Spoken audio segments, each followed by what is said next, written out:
Sinceramente, eu gostava de estar aqui hoje bastante rouco, porque ontem nós fomos ao Jogo do Brasil e eu tinha grande intenção de gritar, pular e falar para os irmãos que estava a pregar hoje de manhã rouco, mas infelizmente não estou, porque o jogo não nos trouxe grandes emoções. Quem estava lá sabe disso, pode acompanhar também.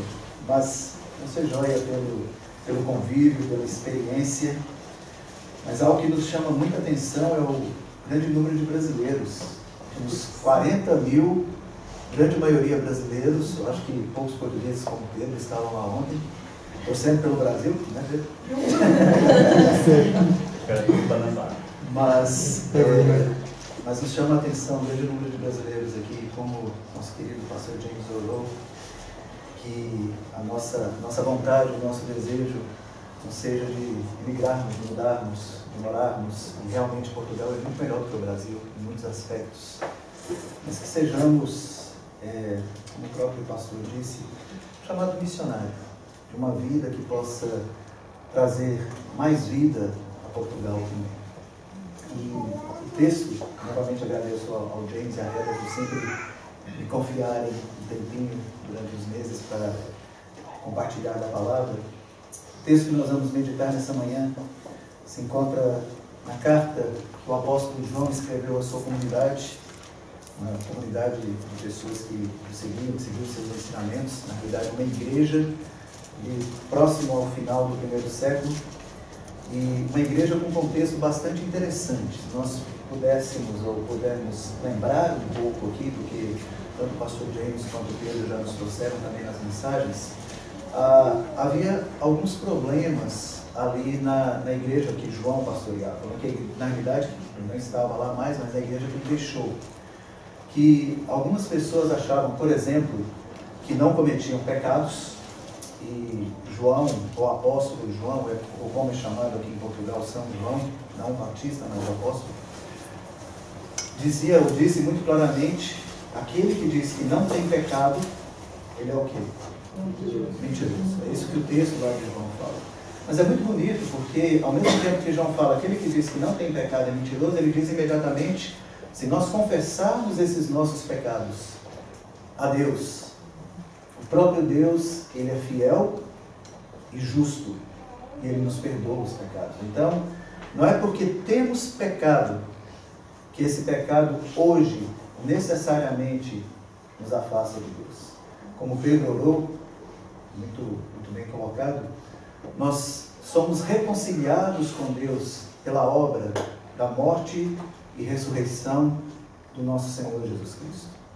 E é muito bonito quando pensamos nesse relacionamento, porque de todas as religiões, talvez a única no mundo que prega um relacionamento íntimo e pessoal com o seu Deus é o cristianismo. Nós podemos vasculhar as religiões e elas vão mostrar que Deus muitas vezes existe, mas que é um Deus distante, um Deus que simplesmente fala, faça e obedeça, porque vocês são meus servos. Nosso Deus não age assim para conosco. Nosso Deus é um Deus amoroso. Nosso Deus é um Deus que quer e se relaciona conosco de maneira íntima. É um Deus que escreve a história e nos revelou quem Ele é na Bíblia. Sabemos que a Bíblia foi escrita num período de mais ou menos 1.500 anos, com algumas dezenas de autores, mas é tão bonito ver que praticamente 2.500 anos depois que esse livro começou a ser escrito, ainda é o livro mais lido no mundo, e o livro que mais transformação traz às sociedades, e o livro que mais fundamenta grande parte das leis que existem ao redor do mundo inteiro, porque ele traz preceitos morais excelentes. Mas convenhamos, a Bíblia não é só sobre preceitos morais, a Bíblia não é só sobre faça e obedeça, muito pelo contrário. A Bíblia nos relata que nós vivemos em uma comunidade que deve ser uma comunidade amorosa. E é esse o tema que nós vamos estudar nessa manhã, nesses versículos, num texto que é muito bonito, muito claro, muito fixe, e que não sei se onde o James e o Pedro estudaram, mas é comum a todos, ou a grande maioria dos seminários no mundo, quando nós estamos a estudar o grego, traduzimos o livro de 1 João, porque é um grego extremamente simples, extremamente fácil, porque João escrevia numa linguagem que eles pudessem entender muito bem no primeiro século. E hoje eu convido a todos nós aqui que nos despamos das nossas roupas e vistamos as túnicas, as togas do primeiro século, e possamos tentar compreender um pouco o que esse texto falou para aquela época e entender o que esse texto fala para nós neste momento. Porque, como a própria palavra fala em 1 Timóteo, a carta que o apóstolo Paulo escreveu a ele, a palavra é viva e eficaz e traz mudanças. Então eu convido os irmãos que meditemos nessa manhã, nesse texto. Só me permitam orar uma vez mais. Senhor, nós louvamos e agradecemos por termos a Tua palavra em nossas mãos. Como o pastor James intercedeu, ó Deus, que seja essa palavra agora, ó Pai, que traga a Tua verdade para as nossas vidas, para cada um que está aqui. Ele mencionou das nossas ansiedades, cada um de nós as temos, ó Deus. E o Senhor, ó Pai, que conhece cada um de nós muito mais do que nós mesmos os conhecemos. Que possamos, ó Pai, se não temos as respostas que procuramos hoje respondidas, mas temos, ó Deus, encaminhadas pela semente da palavra que vem de Ti, plantada em nossos corações, ó Deus. E que nunca paremos, ó Pai, de buscar o Senhor, de procurar-Te, mas que vivamos, ó Pai, intensamente, sabendo que a palavra que o Senhor nos traz, pela ação do Teu Santo Espírito no nosso meio, nos faz, ó Deus, caminharmos e vivermos no mundo que o Senhor criou, mundo lindo, mundo belo, a fim de que esse mundo possa ser transformado cada vez mais em amor, em graça, para a Tua honra e para a Tua glória. Em nome de Jesus. Amém. Lembro que a primeira vez que Luciene e eu andamos de metro aqui em Porto, nós havíamos chegado há poucos dias, estamos aqui há pouco mais de 7 meses. Nós pegamos um metro em direção ao centro, nós íamos descer na paragem de Trindade, e era muito interessante porque naquele dia algum problema fazia com que o metro não anunciasse a paragem que nós iríamos, mas anunciasse uma paragem antes. Por exemplo, quando estávamos a chegar na Lapa, que é a paragem que vem antes de Trindade, ao chegar na Lapa, ele anunciava que lá era Trindade. E assim sucessivamente. E eu e Luciene pensamos, bom, deve ser o costume daqui de Portugal, não falar a paragem que vem antes. É interessante se nós pensarmos nesse contexto, porque o que havia escrito ali nos leitores digitais era verdade. A paragem estava, e Luciene e eu conseguimos entender um pouco, mas estava fora de contexto. Porque na realidade, quando chegamos na Lapa, ele devia dizer que aquela ali era a paragem da Lapa, e quando chegássemos a Trindade, que aquela seria de Trindade. Mas para nós, o contexto português não era dessa maneira. Contudo, quando passamos a frequentar mais assiduamente o metro do Porto, percebemos que aquele primeiro metro que pegamos é que não estava correto. Talvez uma das frases mais conhecidas dentro da igreja cristã é a frase que Deus é amor. E isso é disseminado, isso é falado. Então, o cristianismo é uma religião de amor. E nós falamos essa frase todo o tempo. E essa frase, então, entra no consciente coletivo e se torna algo que falamos. Mas, algumas vezes, nós começamos a dissociar essa frase do contexto deste livro. Continua sendo uma frase verdadeira. Mas ela começa, então, a falhar em alguns aspectos, porque quando ela é tirada do contexto desse livro, nós deixamos de ver que o nosso Deus não é só amor. Ele é amor e vai ser o foco nosso hoje. Mas esse amor de Deus implica algo muito maior. Implica que Deus, para demonstrar esse amor, como nós veremos nesse texto, Ele nos entregou e nos deu o seu Filho unigênito, como propiciação pelos nossos pecados. Versículo 7 do capítulo 4 diz assim: Amados, amemo-nos uns aos outros, porque o amor é de Deus, e todo aquele que ama é nascido de Deus e conhece a Deus. Aquele que não ama não conhece a Deus, porque Deus é amor. O amor de Deus para conosco manifestou-se no fato, no facto não no fato, mas a tradução nossa aqui não deveria ter colocado ser, no facto de Deus ter enviado o seu Filho unigênito ao mundo para que vivamos por meio dele. Nisso está o amor. Não fomos nós que amamos a Deus, mas foi Ele quem nos amou e enviou seu Filho como propiciação pelos nossos pecados. Primeira parte desses primeiros 4 versículos que temos aqui, o apóstolo João nos mostra qual é a fonte do amor. Ele fala muito claramente no versículo 8 que Deus é amor. E no versículo 7, porque ele coloca também uma frase um pouco diferente, ele fala que o amor é de Deus. Essa palavra é, esse verbo é aqui, diz basicamente que ele provém de Deus, mas também que ele pertence a Deus. O texto, então, ele começa de uma maneira muito clara, e ele coloca o imperativo no versículo 7, diz: amados, amemo-nos, ou amemos uns aos outros, amemo-nos, dizendo, vocês devem amar. E se nós nos perguntássemos por que João, o apóstolo João, escreveu essas palavras? Bem possivelmente, no meio da sua comunidade, daquela congregação, daquela igreja que João havia plantado, havia sim pessoas dentro desse grupo que não estavam a amar uns aos outros. E o amor talvez seja difícil de nós definirmos.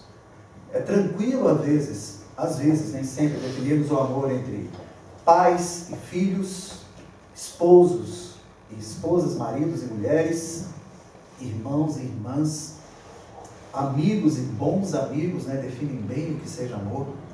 Mas o que o apóstolo João está a nos dizer é que, de alguma maneira, naquela igreja, as pessoas estavam se achando superiores umas às outras e não exerciam de Deus assim o amor. Versículo 8 diz: aquele que não ama, não conhece a Deus. E a pergunta que o apóstolo, então, deixou para a sua comunidade, deixa para nós aqui nesse primeiro ponto é: nós reconhecemos que nós precisamos amar uns aos outros? Não somente aqueles amores que nós cantamos nas músicas, que vemos nos poemas, mas o amor que vai ser ilustrado aqui nesse texto, um amor que é sacrificial. O Antigo Testamento, do qual é parte da nossa Bíblia, parte integrante, palavra inspirada, útil e eficaz para os nossos dias, tem uma série de mandamentos. E o Senhor Jesus, nosso Messias, quando veio ao mundo, ensinando ao seu povo, ele diz que todos os mandamentos se resumem em 2, que é: amarás ao Senhor teu Deus de todo o teu coração, de toda a tua força, de todo o teu entendimento, e amarás ao teu próximo como a ti mesmo. Muitas vezes pensamos que o Senhor Jesus trouxe ou fez aqueles mandamentos naqueles momentos, mas ambos os mandamentos são encontrados tanto no livro de Deuteronômio quanto no livro de Levítico, que fazem parte dos 5 primeiros livros da Bíblia, os quais os judeus chamam de Torá, nós chamamos de Pentateuco. Esses mandamentos é o que o nosso Deus fala, precisamos deles. Ele nos ordena: amem a mim acima de todas as coisas e amem-se uns aos outros. Como que esse amor pode ser entendido? Como que esse amor pode ser manifestado no nosso meio? Como que cada um de nós que cá está, irlandeses, portugueses e brasileiros, podemos expressar o nosso amor na comunidade da cidade, das grandes cidades ao redor do Porto, no século XXI, no momento em que as vidas são pautadas pelo consumismo, pelo individualismo, pela ideia de que se eu tenho é melhor para mim. Uma música que falava no Brasil, ilustra bem o que eu gostava de colocar aqui. A letra fala: eu me amo, eu me adoro, eu não consigo viver sem mim. Muita gente já ouviu isso. E essa é a tônica do nosso cérebro. E quando eu diz, eu me amo, eu me adoro, eu não consigo viver sem mim, eu começo ou me dissocio completamente daquilo que o texto de João fala. Porque João diz que esse amor não pode ser ou voltado para mim. Eu não devo buscar os meus próprios interesses. Se nós lembramos o que o apóstolo Paulo nos fala no livro de Filipenses, ele diz que o Senhor Jesus se esvaziou de toda a sua glória. Ele não deixou de ser Deus. Se fez homem, habitou no nosso meio, serviu e demonstrou para nós o nosso modelo de vida no nosso meio. Nosso Deus, no versículo 9, desse primeiro conto da fonte, ele diz: o amor de Deus para conosco se manifestou no fato de Deus ter enviado seu Filho unigênito ao mundo para que vivamos por meio dele. Existe a fonte, mas essa fonte está baseada em algo que o nosso Deus fez. A maior parte de nós aqui talvez se lembre do versículo que João tem em mente, que foi ele mesmo quem escreveu. Lá no Evangelho de João, no capítulo 3, versículo 16, o apóstolo diz que Deus amou ao mundo de tal maneira que deu o seu Filho unigênito, para que todo que nele crê não pereça, mas tenha a vida eterna. João nos relembra disso aqui agora, porque isso demonstra ou mostra que a fonte do amor, ela tem uma base. A base é o Senhor Deus se sacrificar por nós. Nós cantamos isso hoje aqui. Quando nós pensamos na maneira como o Senhor estrutura ou mostra o que é o amor, nós voltamos lá no livro de Gênesis, que o Pedro nos trouxe na leitura dessa manhã, e vemos no capítulo 3 de Gênesis, que depois que Deus havia criado tudo nos capítulos 1 e 2, ele diz que tudo era muito bom, chega o capítulo 3 e entra no mundo o pecado.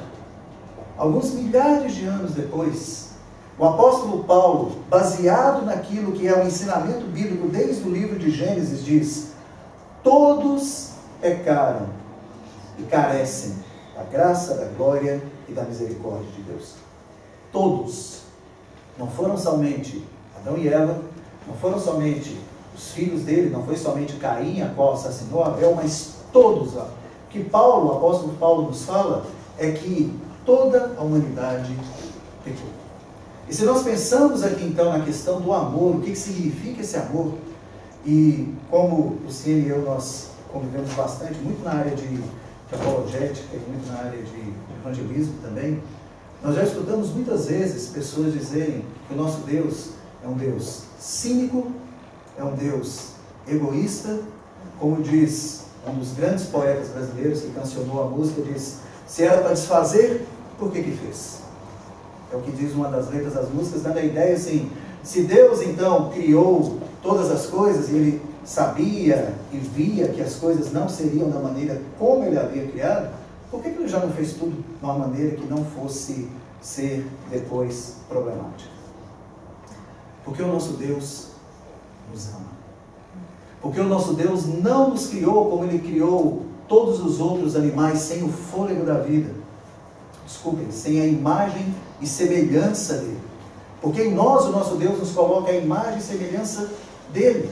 Se nós olharmos para fora, por que temos esses carros bonitos, coloridos, prédios com arquiteturas belíssimas?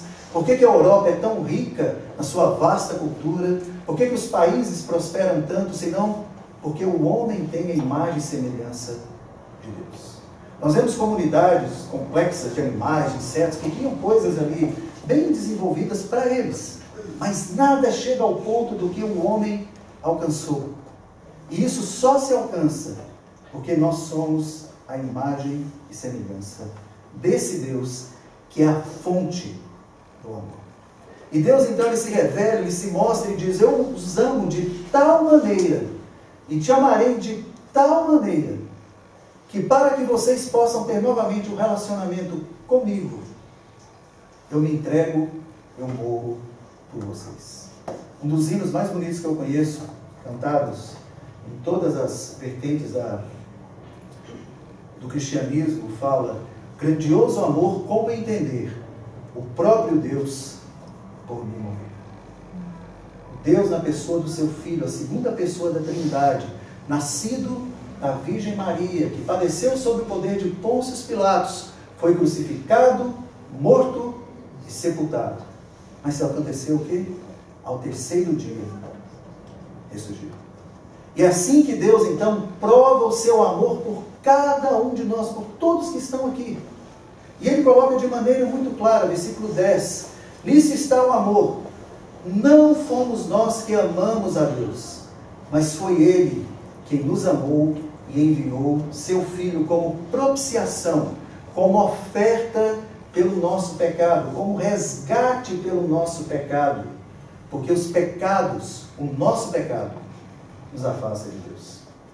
O Senhor Jesus, no capítulo 8 do livro de João, quando encontra com a mulher que foi pega em presente adultério, ele pergunta aos acusadores o quê? Quem não tem pecado, que atire a primeira pedra.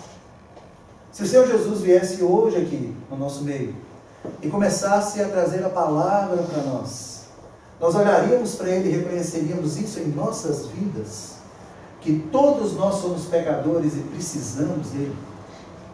E Ele fala, todos vós sois pecadores, mas venham até mim, o meu fardo é leve, tomam. E aquele que vem até mim passa da morte para a vida. O texto continua de uma maneira muito bela, e a maior parte que tínhamos aqui era nesse primeiro ponto. Ele muda da fonte para a inspiração. A fonte é Deus. E agora ele demonstra qual que é a inspiração que devemos ter entre os versículos 11 e 15. Amados, se Deus nos amou assim, nós também devemos amar uns aos outros. Muito simples. Amar é muito fácil. Amar quem nós gostamos é muito tranquilo. Amar com quem nos relacionamos bem é muito tranquilo. Mas conseguimos amar com aqueles, ou expressar o nosso amor àqueles que são diferentes da gente? Aqueles que pensam de maneira distinta, que têm práticas distintas, seja na sua vida ética, moral, seja na sua vida religiosa? Conseguimos viver de maneira tal que expressemos o amor de Deus em todas as áreas e perspectivas que vivemos culturalmente na sociedade? O Senhor Deus nos coloca, através do apóstolo João, que assim como Ele nos amou, devemos amar uns aos outros. E Ele acabou de nos dar o exemplo. Como que Deus nos amou? Ele se sacrificou. E o que significa sacrificar para você e para mim? O que é difícil para você de abrir mão? Para pensar um momento, o que você teria que dizer hoje? Eu me sacrifico. Você que é mais novinho, aqui, às vezes é o tempo de você praticar o seu esporte, jogar seu videogame. Aqueles que se deliciam mais com comida, será que é abrir mão de algo?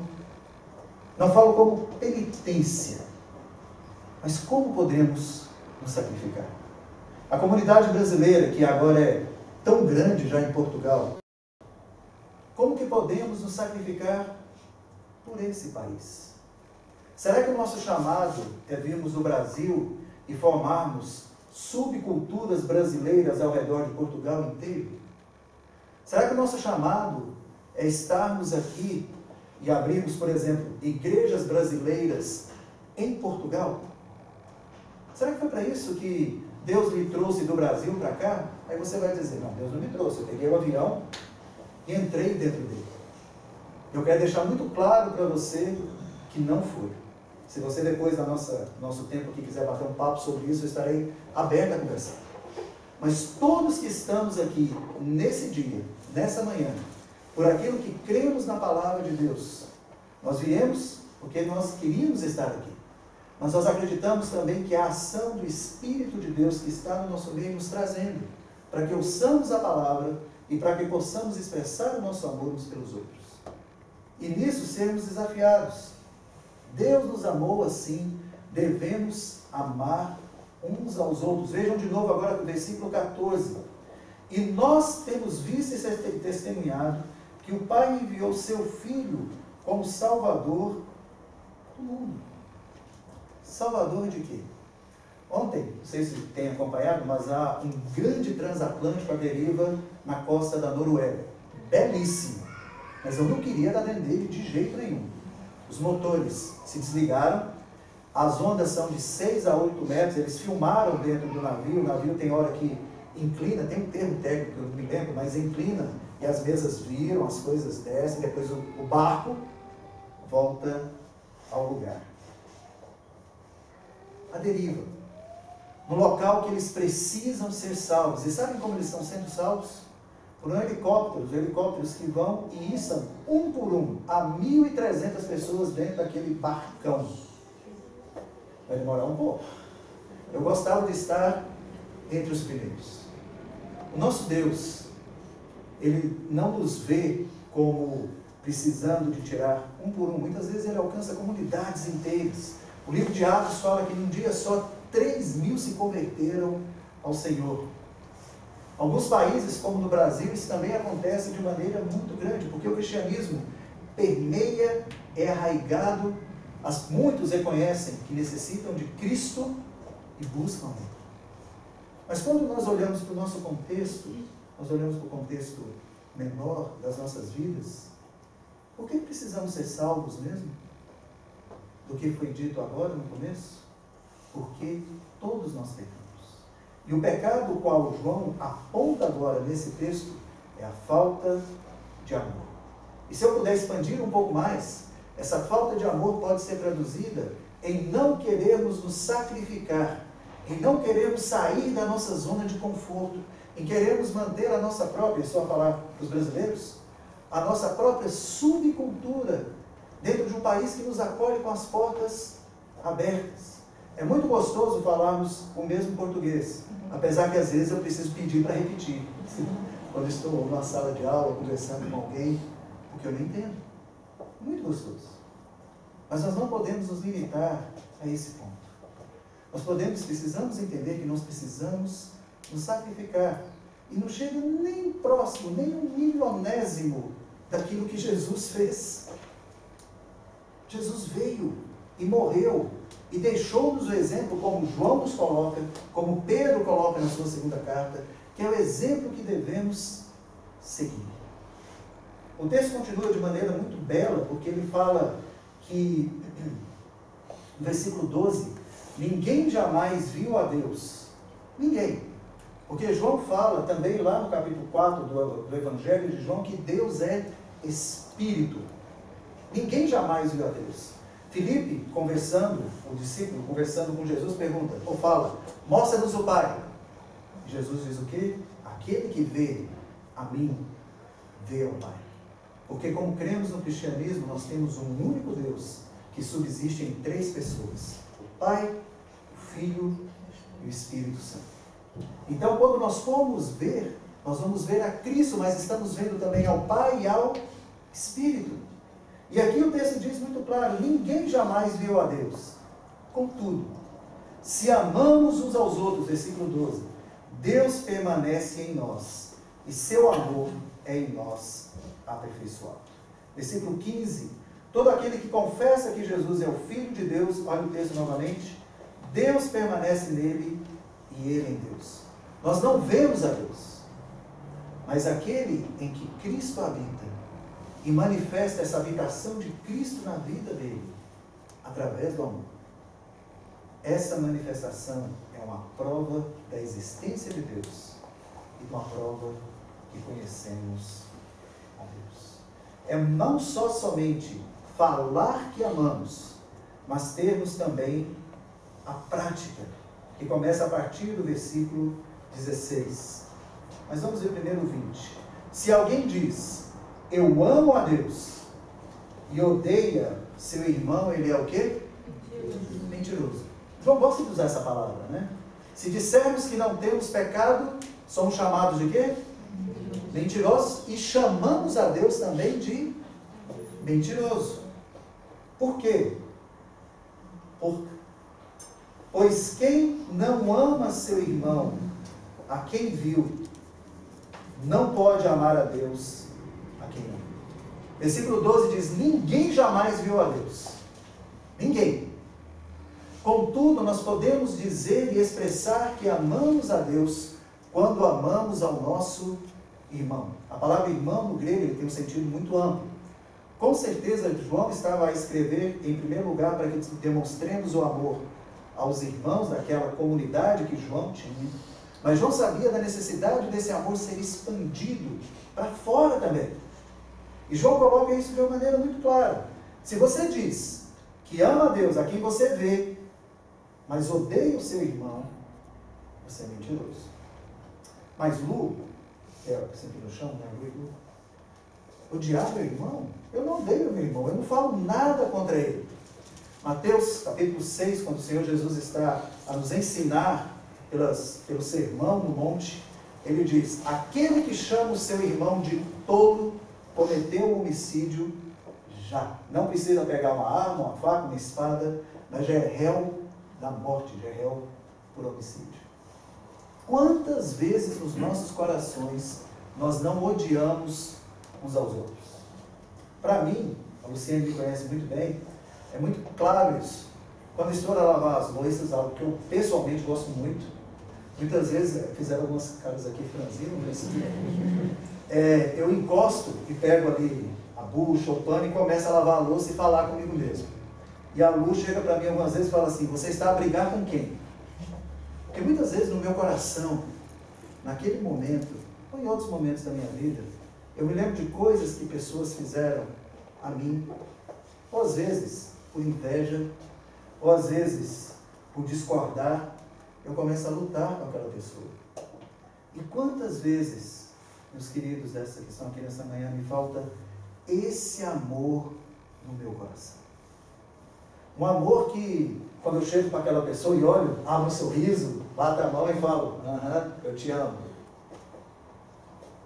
Que muitas vezes é da boca para fora, mas vai estar enraizado no meu coração. Eu falho nisso. Estou sendo vulnerável aqui nesse momento, talvez, porque eu sei que todos nós falhamos nesse ponto.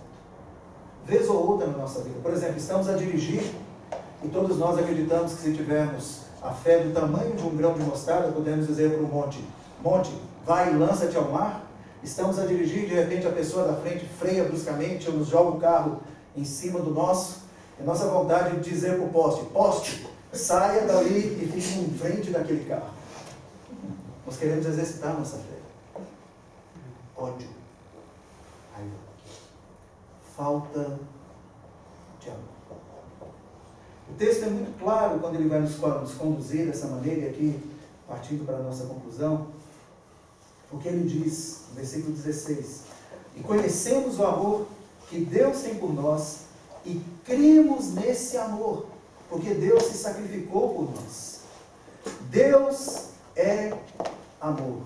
Ele repete isso novamente, aquilo que nós vimos no texto. Deus é amor.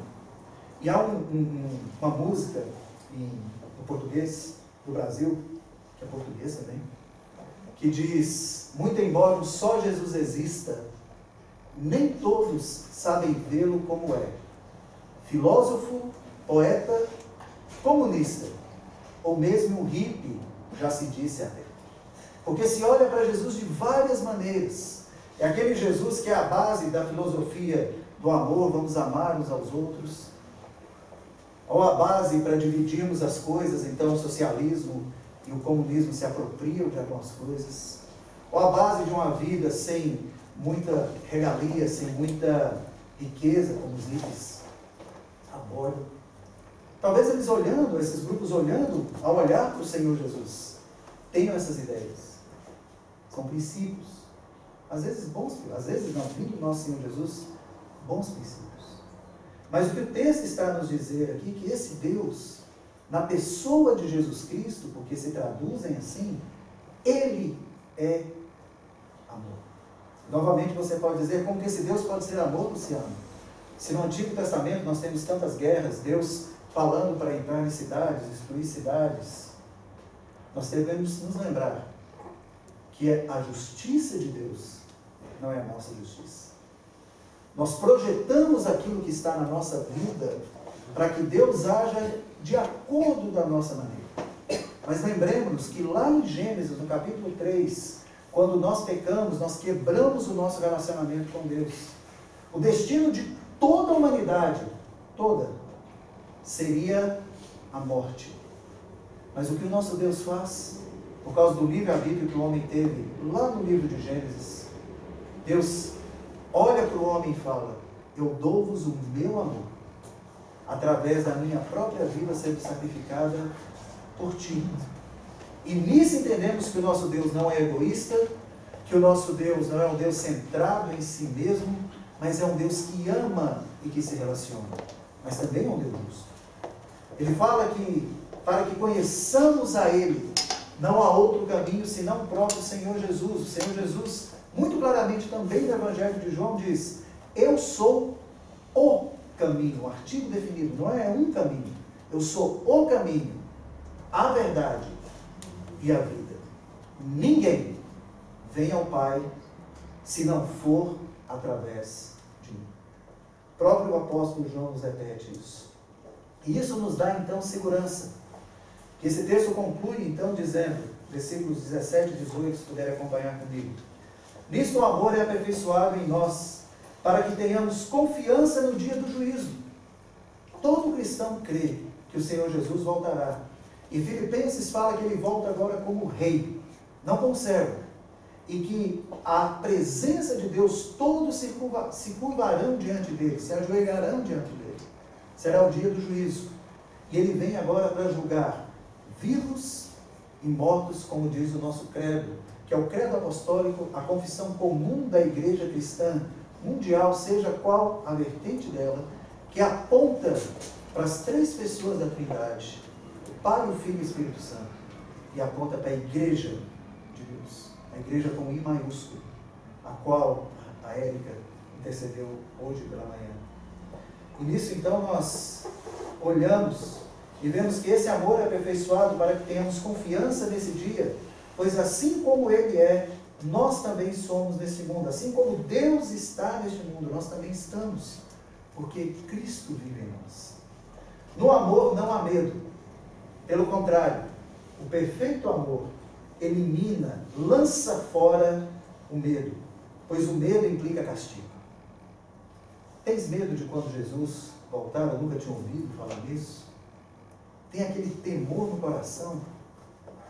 Há algo bom nisso, que pode ser para te mostrar a necessidade, o entendimento do amor do nosso Deus. No amor não há medo, pelo contrário, o perfeito amor elimina o medo, pois o medo implica castigo, e quem tem medo não está aperfeiçoado no amor. Um dos livros que, particularmente, eu mais gosto é um livro para crianças, escrito por um grande teólogo americano, o nome dele é Brian Chappell, e o título do livro é Eu Te Amarei em Qualquer Situação e Para Sempre. É isso que Deus nos fala. Independente daquilo que você já tenha cometido, independente dos pensamentos que você tenha, independente de você estar a lavar a louça e querer, brigar com alguém, nosso Deus chega até nós e fala: se você tem pecado, confesse-o a mim, que eu lhe perdoo e lhe trago. A palavra dessa manhã é uma palavra de desafio, para que saiamos das nossas zonas de conforto, para que mostremos esse amor na comunidade em que vivemos, na comunidade em que estamos, para que através desse amor a comunidade seja dia após dia transformada, até que, quando o Senhor Jesus voltar, que não sabemos quando é, possamos olhar para Ele e o recebermos sem medo. E entendermos que esse amor é prático das nossas vidas. Tiago, irmão do Senhor Jesus, quando escreveu seu livro, sua carta, ele fala de uma maneira muito clara: a fé sem obras é morta. E a maior da obra que podemos praticar, porque é isso que Tiago mostra, é o demonstrarmos o nosso amor genuíno, verdadeiro, por quem está próximo de nós. E aí vem aquilo que eu gostava de concluir com esse versículo, versículo 19. Porque não é fácil amar. Como eu disse, é fácil amar aqueles que são próximos. E não é fácil nós entendermos por que nós devemos e podemos amar alguém que nós não amamos. Mas o versículo 19 nos mostra o porquê. E é nessa graça que nós descansamos. Não é baseado na minha força, não é baseado na sua força. Mas nós amamos, porque Ele, o nosso Deus, nos amou primeiro. Amém? Amém. Nós vamos, nesse momento, cantarmos mais um cântico, Luz das Nações. que conta as verdades que falamos.